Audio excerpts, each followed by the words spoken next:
мое мислење, кое што го истакнав е дека обвинителството најдобро би било, ако веќе се спремни, да го повикаат господинот Заев да си даде исказ за тоа кои биле во присуство на тој разговор, за да можат присутните, доколку се утврди нивното присуство, да бидат евентуално и сведоци на самиот разговор.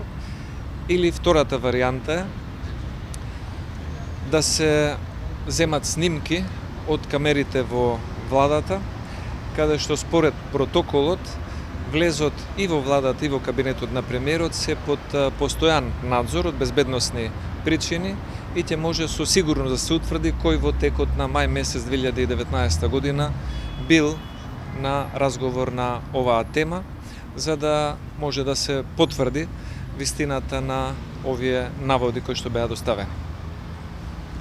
Кои се вашите очекувања? Што предадовте повтор пат така и Русковска? Дали укажувачот ви најави нешто дополнително? Нови материјали, Зошто сега пред избори?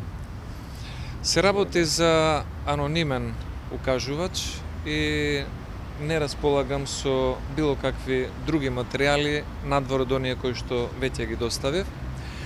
Сметам дека материјалите се релевантни за тоа што беа потврдени и од самиот поранешен премиер Заев, а во разговорите се гледа дека има сериозни индиции за прекршување на основното правило при владењето на правото, а тоа е мешањето на извршната во судската и обвинителската власт.